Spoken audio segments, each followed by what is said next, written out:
The myth of the lie detector. One of the most widespread misconceptions is that a polygraph machine can reliably detect lies. When you watch a suspect hooked up to the device in a dramatic interrogation scene, it's easy to believe the equipment is uncovering the truth. In reality, a polygraph is essentially an advanced stress monitor. It measures basic physiological responses, heart rate, breathing patterns, and perspiration on the fingertips. The entire method is built on a single assumption, that lying triggers a noticeable stress reaction in the body. But this assumption has a critical weakness. The body's response to fear is identical to its response to lying. Consider an innocent person wrongly accused of a crime. They're understandably terrified. Their heart races, their breathing quickens, and their palms sweat. Not because they're deceptive, but because they're afraid of being convicted for something they didn't do. The polygraph interprets this natural fear as signs of deceit. Conversely, a guilty individual who feels no remorse or anxiety can lie effortlessly while remaining physiologically calm. In such cases, the machine may incorrectly indicate truthfulness. So why do law enforcement agencies continue to use polygraphs? They're primarily employed as a psychological tool rather than a scientific one. The device serves as an intimidation tactic. Investigators often review the charts and dramatically declare, "The machine says you're lying," even when the results are ambiguous or inconclusive. The goal is to create a sense of inevitability and despair, pressuring the suspect into confessing voluntarily. This is precisely why polygraph results are generally inadmissible as evidence in most courts. Judges and experts recognize the fundamental limitation. The machine doesn't detect deception. It only detects physiological arousal, which could stem from anxiety, fear, or countless other causes unrelated to lying. The printer ink scam. The ink in your home printer is among the most expensive liquids on the planet, far pricier per ounce than premium champagne or high-end perfume.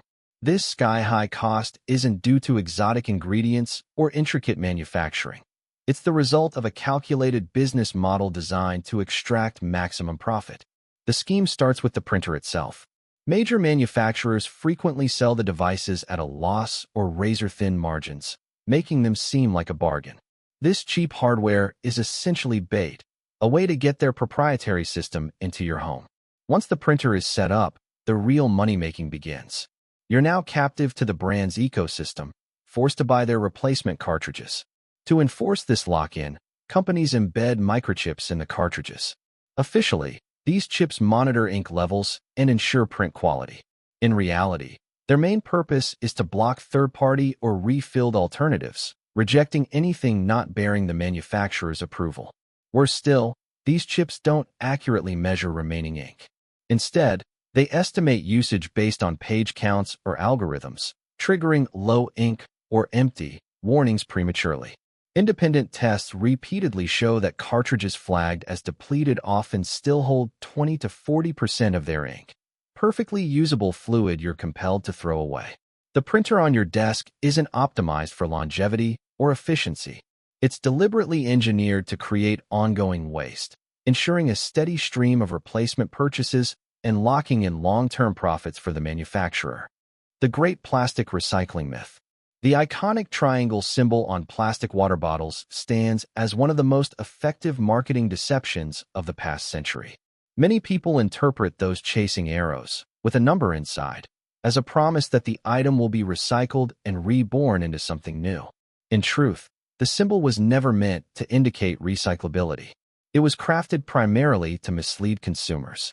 In the late 1980s, as cities threatened to ban plastics due to overflowing landfills, the oil and plastics industry faced a major threat to its profits. To protect their market, industry leaders introduced the Resin Identification Code, RIC, system in 1988. They adopted the familiar chasing arrows triangle, but added numbers 1 through 7 inside. To the average person, it resembled an eco-friendly endorsement. Legally, however, it was merely a code to identify the type of plastic resin for sorting at waste facilities, not a guarantee of recycling. Recycling most plastics is often economically unfeasible. Unlike aluminum or glass, which can be recycled indefinitely without losing quality, plastic degrades with each processing cycle. Reprocessing a used bottle into a new one typically costs more than producing fresh plastic from oil, especially when oil prices are low. Collection, sorting, cleaning, and contamination issues further drive up expenses. For years, companies poured millions into ads depicting plastic bottles magically turning into park benches or fleece jackets. This messaging shifted responsibility to consumers and portrayed single-use plastics as environmentally responsible, easing any guilt about disposable habits. The results expose the campaign's success. Of all plastic ever produced, only about 9% has been recycled globally. The overwhelming majority ends up in landfills, incinerated, or polluting the environment, including oceans. The recycling symbol wasn't created to protect the planet. It was designed to keep consumers buying plastic without case. The myth of the personal carbon footprint. The notion that you're personally to blame for climate change originated as a deliberate PR strategy by British Petroleum, BP, one of the world's largest fossil fuel producers, to shield its profits from environmental scrutiny. In the early 2000s, amid rising activism against oil giants, BP launched a massive rebranding campaign called Beyond Petroleum. Hired by BP, the advertising firm Ogilvy and Mather, part of the world's largest ad network, popularized the term carbon footprint and introduced the first online carbon footprint calculator in 2004. Users inputted details like their commute, diet, and home energy use, receiving a personalized tally of CO2 emissions, framing everyday choices as the core problem. In its first year alone, nearly 300,000 people used BP's tool, spiking Google searches for the phrase from near zero to mainstream buzz.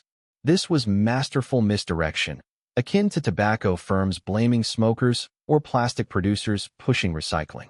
It shifted focus from corporate emitters, responsible for the lion's share of emissions, to individual consumers. Energy, 73 to 75% of global GHGs, per IPCC and IEA data, dominates, with electricity/heat, 25%, industry, 21 to 24%, and transport, 15 to 16%, far outpacing households. Just 100 companies, including BP, ExxonMobil, Shell, Chevron, produced 71% of industrial emissions since 1988, CDP study. Exxon alone emits 120 million tons CO2 annually, equivalent to millions of lifetimes of average personal footprints, for 16 tons/person/year globally. The hyperbole holds. Even a lifetime of zero personal emissions, impossibly 0-1, 200 tons over 80 years for a low emitter, pales against the energy sector's pace. Global energy CO2 hit 37 GT in 2022, IEA, at 37 billion tons/year. That's 1.17 tons/second. One person's 80-year neutral footprint equals 2-3 seconds of sector output. By personalizing the crisis, BP's campaign made it seem solvable via light bulb swaps or fewer flights, distracting from systemic needs like regulating producers, who knew climate risks since the 1970s, or curbing extraction. Courts and experts recognize this. Individual tweaks matter, e.g., top 1% emit 15-50x the bottom 50%, but without corporate accountability, they're futile. The footprint isn't science. It's a stalling tactic, letting polluters operate guilt-free while we obsess over grocery runs. The myth of clean coal. Clean coal is an oxymoron, a marketing term designed to rebrand one of the dirtiest energy sources as a viable climate solution. For decades, coal has been a notorious environmental villain, blanketing cities in smog, blackening lungs with soot, and contributing to acid rain. As awareness of climate change grew, the coal industry faced mounting pressure. Unable to alter coal's fundamental carbon-intensive nature, they shifted focus to branding instead. The pitch revolves around advanced technologies that supposedly capture emissions from smokestacks and store them underground, allowing continued fossil fuel burning without major consequences. This narrative enables promises of sustainable coal power. In practice, these technologies, primarily carbon capture and storage, CCS, have proven costly, energy-intensive, and largely ineffective at scale. Capturing CO2 requires significant additional energy, often from burning more coal, which reduces plant efficiency by up to 20 to 30% and creates a counterproductive loop. Moreover, this approach ignores upstream devastation. Mountaintop removal mining explodes entire peaks, deforestation vast areas, buries thousands of miles of streams, and contaminates water with heavy metals and toxins. No stack scrubber can undo landscape destruction or downstream pollution. Despite billions in subsidies and taxpayer funding, most large-scale clean coal projects have failed, been abandoned, or underperformed dramatically. Examples include the Kemper plant in Mississippi and Petronova in Texas, flagship efforts that ballooned in cost and captured far less CO2 than promised. The term clean coal isn't a description of proven technology. It's a deliberate delay tactic, buying time for an industry resisting the shift to truly clean renewables that require no scrubbing at all. The Superfoods Myth. The priciest part of your morning smoothie isn't the rare berry or exotic seed. It's the superfood label attached to it. The term superfood doesn't appear in medical textbooks, peer-reviewed nutrition studies, or any scientific consensus. Legally, it has no definition whatsoever, allowing any brand to apply it freely without evidence or substantiation. The concept traces back to early 20th century marketing, pioneered by the United Fruit Company, predecessor to Chiquita, during World War I. Facing surplus bananas, the company launched aggressive campaigns, pamphlets, ads, and even school materials, positioning the inexpensive fruit as uniquely vital for children's health and growth. It wasn't based on groundbreaking research. It was pure inventory clearance disguised as nutritional wisdom. Today's version is far more sophisticated. The strategy thrives on exotic appeal. Ingredients sourced from distant rainforests, remote islands, or ancient traditions command premium prices simply because they feel rare and mysterious. An acai berry from Brazil or goji from the Himalayas seems inherently superior to a local apple or carrot, even when nutrient comparisons show minimal differences. This creates a false hierarchy, leading people to chase isolated miracle compounds like antioxidants or specific vitamins, while overlooking the bigger picture of balanced, varied eating. We convince ourselves that a handful of expensive powder can offset poor habits, processed foods, or lack of exercise. In reality, many of the most nutrient-dense foods are ordinary and affordable: sweet potatoes, beans, lentils, oats, cabbage, frozen berries, and leafy greens like spinach or kale. These provide fiber, vitamins, minerals, and phytochemicals in bioavailable forms, often outperforming trendy imports per dollar and per calorie. The food industry can't patent or premium price a potato, so it invents superfoods instead: overhyped, overpriced products that shift focus from sustainable, evidence-based eating to profitable novelty. True health comes from consistent, diverse whole foods, not from chasing the latest marketed miracle. The blue light glasses myth. The yellow-tinted blue light glasses perched on millions of noses are marketed as a shield against a non-existent threat. Aggressive advertising has persuaded countless screen users that the blue light from devices is gradually harming their eyes, positioning it as a hazardous byproduct of modern life that must be blocked. This claim falls apart under basic scrutiny. The sun is by far the most intense source of blue light. A short time outdoors exposes your eyes to blue light levels hundreds or even thousands of times greater than those from a phone, laptop, or monitor. If blue light from screens were truly damaging retinas, humanity would have faced widespread vision problems long before digital devices existed. The real discomfort after prolonged screen time, known as digital eye strain or computer vision syndrome, stems from user habits, not light color. Staring fixedly at a close distance for hours causes reduced blinking, often dropping from 15 to 20 blinks per minute to just 5 to 7, leading to dry, irritated eyes. Eye muscles fatigue from constant near-focus accommodation, and poor posture or glare adds to the strain. Blue light glasses don't address these root causes. They won't make you blink more, shift focus periodically, or improve ergonomics. Even the sleep improvement claims are overstated.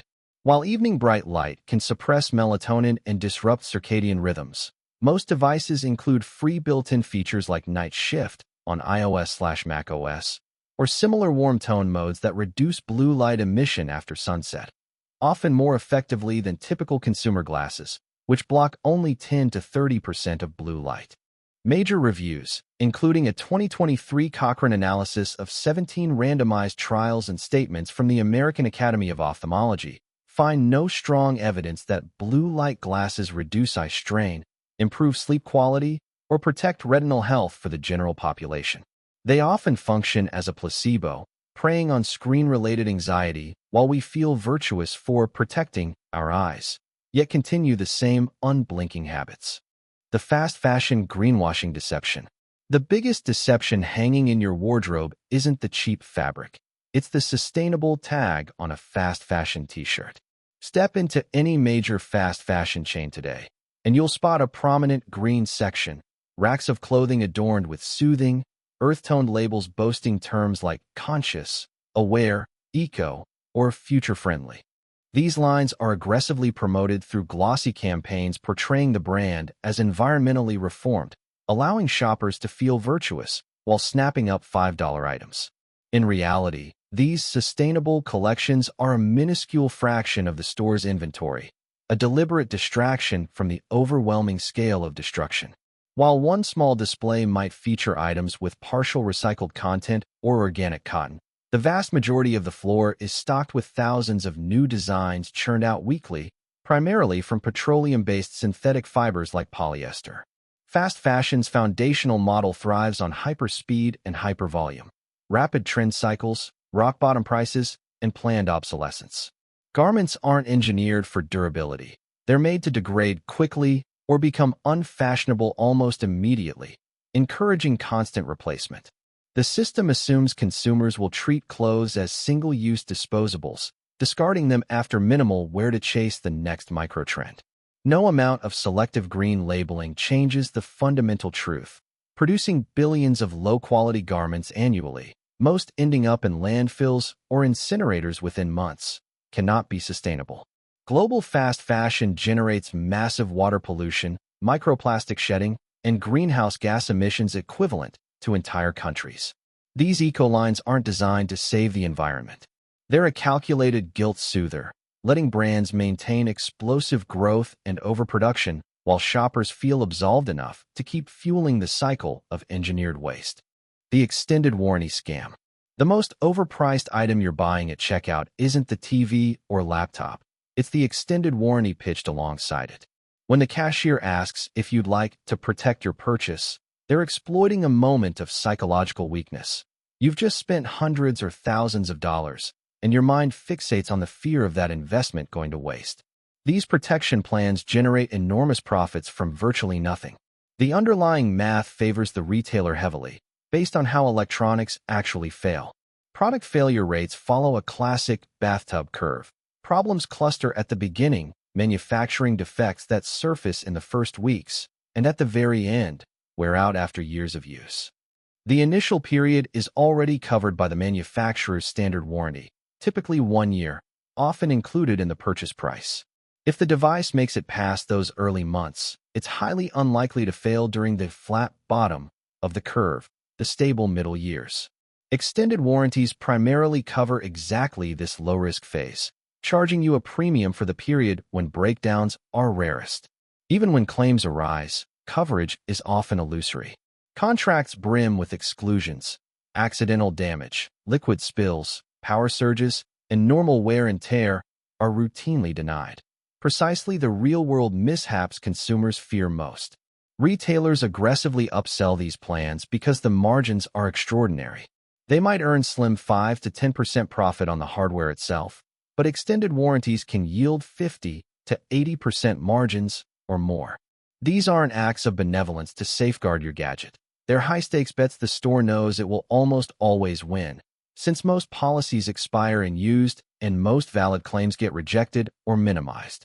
In short, extended warranties aren't insurance. They're a calculated transfer of money from anxious buyers to corporate bottom lines. The tragedy of leaded gasoline. Leaded gasoline stands as one of history's most devastating public health catastrophes, a toxic fuel additive sold routinely at gas stations for decades, driven not by necessity, but by corporate greed.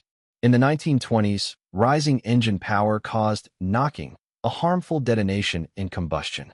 General Motors researchers, including Thomas Midgley Jr., identified tetraethyllead, TEL, as an effective solution in 1921. Safer alternatives existed, notably ethanol, a clean, renewable anti-knock agent that worked well and could be easily produced from crops. Profit, however, trumped safety. Ethanol was unpatentable and widely producible, preventing monopoly control. TEL could be exclusively patented, allowing GM, DuPont, and Standard Oil, via the Ethyl Corporation, to dominate the market and reap enormous royalties. The dangers were immediate and undeniable. Lead is a severe neurotoxin that irreversibly damages the brain, particularly in developing children. Production facilities quickly became death traps.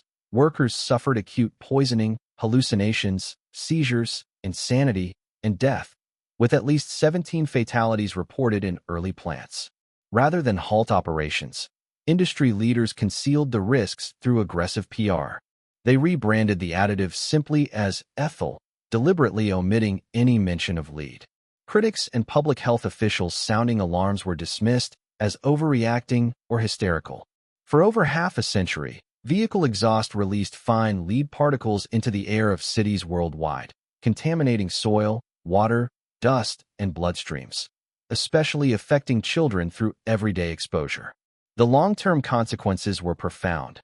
Studies link widespread lead exposure to millions of lost IQ points globally, developmental disorders, and a significant role in mid-20th century violent crime spikes, as impaired impulse control in lead-affected generations manifested decades later. Leaded gasoline persisted not because it was irreplaceable, but because it secured market dominance and billions in profits, at the irreversible cost of public health across generations. The deception of dark patterns. We often view website and app interfaces as neutral tools, mere pathways to accomplish our goals. In reality, many modern digital designs are adversarial, engineered to manipulate users into choices they never intended. These tactics, known as dark patterns, are deliberate UI/UX tricks that exploit human psychology and visual scanning habits to nudge, or outright force, undesired actions.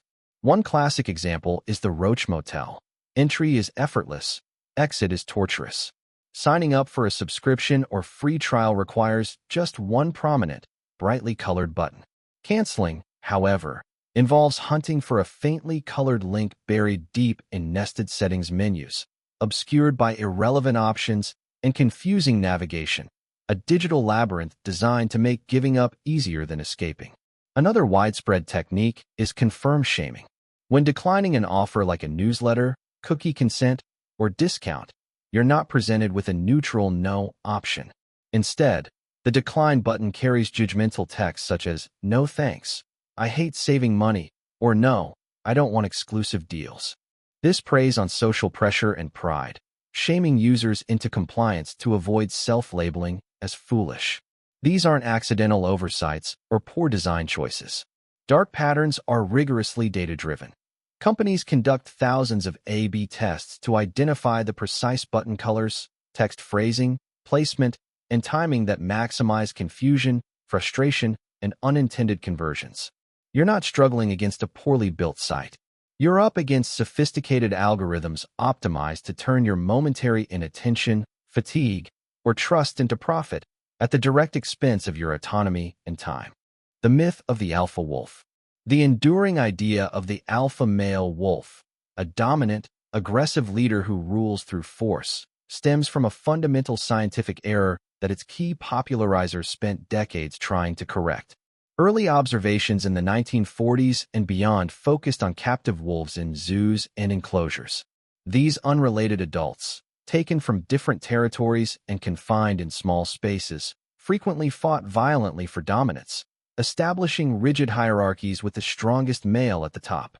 This behavior birthed the alpha concept, symbolizing raw power and leadership through intimidation. The critical flaw: these were not natural packs. Forcing strangers into cramped quarters produced stress-induced aggression, akin to conflict in a prison yard rather than normal social dynamics. Once researchers like L.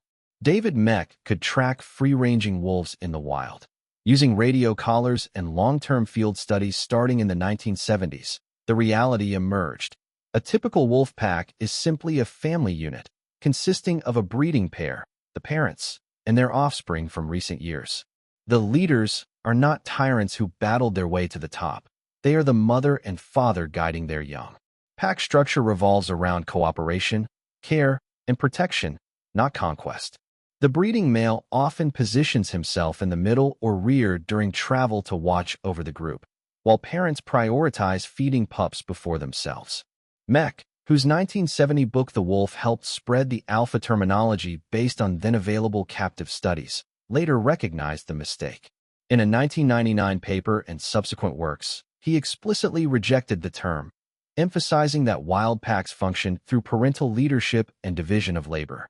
He repeatedly urged publishers to stop reprinting his outdated book, finally succeeding in 2022, and clarified that alpha only applies in rare, artificial contexts. Yet the myth endures, permeating human culture as a justification for aggressive leadership styles in business, sports, and beyond, modeled on the distressed behavior of imprisoned animals, not the cooperative reality of wolves in nature. The myth of Google Incognito mode. When you switch to Incognito mode in Google Chrome, complete with its spy in a trenchcoat icon, it's easy to assume you've activated a shield of anonymity, leaving no digital footprints for the world to see. In reality, Incognito was never designed to hide your activity from the internet at large. Its primary function is local privacy. It prevents your browsing history, cookies, and site data from being saved on your device after the session ends. This keeps your searches and visits hidden from others who might use the same computer, like a partner, family member, or roommate checking the browser history. Once your traffic leaves your device, however, you're fully visible. Your internet service provider, ISP, can log every site you visit for billing, network management, or legal reasons. Employers or school administrators monitoring the network see your activity in real time. And websites, including Google's own services, continue tracking you through methods like browser fingerprinting, which uniquely identifies devices based on details such as screen resolution, installed fonts, battery status, and software versions, often without relying on cookies. A major class action lawsuit settled in 2024 highlighted these limitations. Plaintiffs alleged Google misled users by collecting data via tools like Analytics and Ad Manager, even in Incognito, fueling advertising profiles. As part of the settlement, Google agreed to delete billions of historical records, block third-party cookies by default in Incognito for 5 years, and update disclosures to explicitly state that the mode won't change how data is collected by websites you visit and the services they use, including Google. Incognito mode is like drawing the curtains in your home for privacy from neighbors inside, while leaving the door open for anyone outside to observe. It protects your local diary, but you're still fully exposed on the public street. The myth of the free internet. The zero price tag on your favorite apps and websites isn't generosity, it's bait. We've come to view the internet as a vast public library, with search engines and social platforms altruistically serving our needs. Follow the money, however, and the picture inverts. Since you pay nothing, you're not the customer, you're the product being sold. The dominant business model of the modern web is surveillance capitalism. Every search query, video pause, scroll speed, like, or share is unpaid labor, feeding a detailed digital dossier on your life. Companies track your location, interests, politics, purchases, relationships, and even mood, inferred from typing patterns or dwell time. This raw data is refined into predictive profiles, the true commodity. The actual paying customers are advertisers, who spend billions for precision-targeted access to your attention at moments of peak vulnerability. Platforms aren't optimized for utility, accuracy, or well-being. They're engineered for addiction. Longer sessions mean more data harvested and more ads served. Algorithms prioritize rage dash, fear dash, or outrage-inducing content because intense emotions drive engagement, keeping users scrolling compulsively. We believe we're enjoying a free service, but the real cost is steep. Our privacy, autonomy, and mental peace, quietly extracted in exchange for free access.